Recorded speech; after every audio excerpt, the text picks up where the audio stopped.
နောက်လင်ယောက်ျားများဖြစ်နေတဲ့ပုံကိုယ်တွေကငါတို့ရဲ့ဇနီးတွေရဲ့ပေါ်မှာတာဝန်၅ခုရှိတယ်တာဝန်9ရပ်ရှိတယ်လို့နားလည်ထားဖို့လိုတယ်နောက်တချို့လူငယ်တွေအနေနဲ့နောက်အိမ်တော်ဦးစီးဘဝကိုရောက်နေတော့လည်းပဲပြည့်စုံစုံနားလည်ကောင်းမှလည်းနားလည်မယ်ပေါ့တကယ်ဆိုလို့ရှိရင်ဒီဥစ္စာတွေကအလုံးစုံကိုတည်တော်မူတဲ့တပ်ပြုတဉာဏ်နဲ့ကြည်ပြီးတော့ဟောထားတာဖြစ်တဲ့အတွက်ကြောင့်လိုလေသေးမရှိပြည့်စုံတဲ့လမ်းညွှန်ချက်တွေပဲတပ်ပြုတဉာဏ်ကိုတကယ်ယုံကြည်တယ်ဆိုရင်ဒါတွေကတန်ဖိုးဖြတ်လို့မရဘူးနော်တကယ်ကြီးပွားဖို့ချမ်းသာဖို့ပြည်လည်ဖို့အစဉ်ပြေဖို့အတွက်လိုက်နာကျင့်သုံးတဲ့အလွန်ကျေးဇူးများတဲ့အကြောင်းတရားတွေပေါ့ဟုတ်လားအဲ့ဒါလို့ဆိုရင်လင့်ဝတ္တရား၅ပါးဘာတွေတော့မထေမဲ့ကင်းအနှင်းဥစ္စာမိစ္ဆာမမဝစားစင်ရဲ့မျက်နှိုးကျင်ငားရင်လင်ကျင့်ရ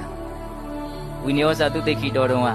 သင်္ဃလောဝါဒသုတ်တံကိုဘုံဘုံတို့ပြောခဲ့တယ်နော်အဲ့ဒီတုန်းကဒါလေးတွေအကြံဉာဏ်လေးတွေပြောရရှိတယ်ဟုတ်လား၅ပါးအဲ့ဒါလေးကိုနည်းနည်းလေးဝေဖန်တဲ့အနေလေးနဲ့ထဲထဲဝင်ဝင်စဉ်းစားကြည့်သေးခြင်းမထေမဲ့ကင်းဆိုတာမှပြောတာတော့အထင်မသေးရဘူးတဲ့နော်ကိုချစ်လို့ယူထားတဲ့ကိုဇနီးမယားကိုအထင်သေးတဲ့စိတ်မရှိရဘူးနော်မထေမဲ့မြင်မလုပ်ရဘူးထက်တာလူဆိုတာကအတူတူနေပါများလာလို့ရှိရင်ယောက်ျားလေးကလည်းမိန်းကလေးကိုထင်သေးတာရှိသလိုမိန်းကလေးကလည်းယောက်ျားလေးကိုထင်သေးတာတွေရှိတာပဲအတူနေတာကြားလာပြီဆိုတဲ့အခါကျတော့ဘာဖြစ်လာတော့ချွေးရင်းချက်လေးတွေမြင်လာတာပေါ့နော်မဟုတ်တာလေးတွေကမြင်လာတာပေါ့ဟိုတနေ့ကတော့ဘုံဘုံမဟာဗုဒ္ဓမြတ်စွာဘုရားကြီးအဲ့ဒီအကြောင်းလေးရေးထားတဲ့စာတစ်ပုဒ်ကိုဖတ်ပေါ့တော်တော်သဘောကျမိတယ်မရခင်တော့ကတော့ဟန်နေနဲ့တယောက်ကိုတယောက်လိန်ကြတာတဲ့ဟန်နေနဲ့လိန်ကြတာစပြီးတော့သမီးသားဘွားတဲ့ဆယောက်ျားလေးကလည်းလိန်တာမိန်းကလေးကလည်းအလိန်ခံကျင်တာအဲ့တော့ကိုယ့်ရဲ့ပင်ကိုယ်သဘောတွေကိုယောက်ျားလေးကလည်းဖုံးဖိပြီးတော့လိန်တယ်မိန်းကလေးကလည်းသူ့ပင်ကိုယ်သဘောကိုဖုံးဖိပြီးတော့လိန်တယ်ဒါပေမဲ့ရသွားပြီဆိုတဲ့အခါကျတော့အဲ့ဒီအလိန်ကကြာမလိန်နိုင်ဘူးတဲ့အကုန်းတိုင်သွားတယ်အကော့တိုင်သွားတယ်ဘလောက်ဖိလို့မှလည်းမရတော့ဘူးတဲ့အလွန်လဲရေးတတ်တယ်အချလို့ကြီးရ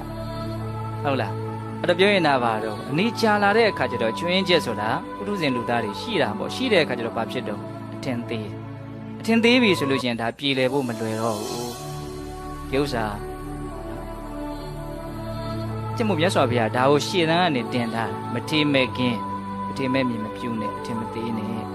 နော်တန်ဖိုးထားရမယ်ပေါ့နော်ကောင်းတာကိုမြင်ပြီးတော့တန်ဖိုးထားရပြီးတော့ဗါတယ်တော့အနှင်းဥစ္စာဥစ္စာပစ္စည်းကိုအနှင်းရကိုယ့်ရဲ့ယောက်ျားလှုပ်ရှားကိုင်းစားကိုကိုယ်ဒီမရဘူးဆိုဒီမိန်းမဟာအလွန်ခံရခက်မယ်ပေါ့နော်ဒါလည်းပြည်လဲဖို့မလွယ်ဘူးဒီဝတရားမကြည်လို့ရှိရင်ဟုတ်လားပြီးတော့ဗါတော့မိစ္ဆာမမှားအိမ်တော်ကြီးမဖောက်ပြန်ရဘူးဟုတ်လားဝတ်စားဆင်ရင်ကိုယ့်ရဲ့အမျိုးသမီးကိုအဝတ်စားပါညာဝယ်ပေးရမယ်ဒီဥစ္စာကအမျိုးသမီးဝတ်တဲ့ဥစ္စာကိုအမျိုးသမီးကပို့ပြီးတော့နားလေတာပေါ့ဘာဖြစ်လို့ယောက်ျားလေးကိုမြတ်စွာဘုရားဝတ်စားဆင်ရင်လို့ပြောရတယ်လေကိုယ့်ရဲ့မျက်နှာမှုကိုတက်တည်ပြစေခြင်းတဲ့သဘောလို့ဘုံဘွားတော့အဲ့လိုနားလေ